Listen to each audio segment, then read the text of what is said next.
দর্শক, কুরাশ নিউজে সবাইকে স্বাগত জানাচ্ছি। আমি জাকির হোসেন। আপনারা আমার পেছনে যে মাঠটি দেখতে পাচ্ছেন, এটি শেখ হাসিনা আন্তর্জাতিক ক্রিকেট স্টেডিয়াম হওয়ার কথা ছিল। শেখ হাসিনা ক্ষমতাচ্যুত হওয়ার পর থেকেই মূলত তার নাম এবং এটি যে নৌকার আদলে হওয়ার কথা ছিল এই স্টেডিয়ামটি, এটি আর হচ্ছে না।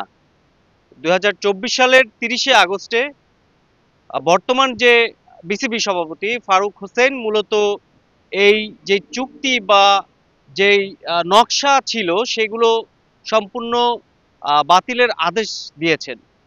আর আপনারা বুঝতেই পারছেন যে এখন শেখ হাসিনা ক্ষমতায় নেই, অর্থাৎ তার নামে স্টেডিয়াম হওয়া বা যে নৌকার আদলে স্টেডিয়াম হওয়ার কোনো প্রশ্নই ওঠে না। তবুও এই ক্রিকেট স্টেডিয়ামের আসলে ভবিষ্যৎ কি, সেই বিষয়ে আজকে আমরা জানতে চাইব।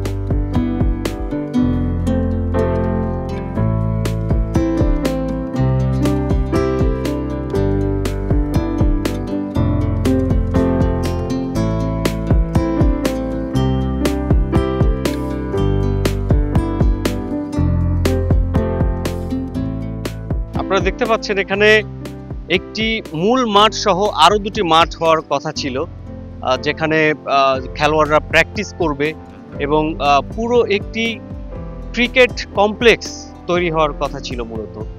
তো এই ধরনের সুযোগ সুবিধা সম্বলিত এই ক্রিকেট স্টেডিয়াম বাংলাদেশে এই প্রথমই আর কি নির্মাণ করতে পরিকল্পনা নেওয়া হয়েছিল।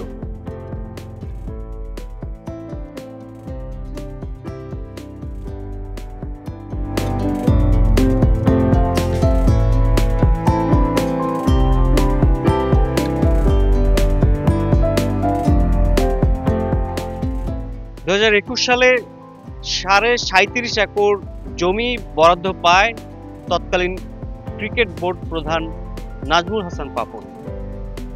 ৫,৫০০ কোটি টাকা ব্যয়ে আন্তর্জাতিক সকল সুযোগ সুবিধা সম্বলিত নৌকার আদলে এই স্টেডিয়ামটির হওয়ার কথা ছিল, কিন্তু ক্ষমতা পালাবদলের পরেই এই স্টেডিয়ামের নাম এবং এর নকশা সম্পূর্ণ বাতিল করে দেয় বর্তমান ক্রিকেট বোর্ড।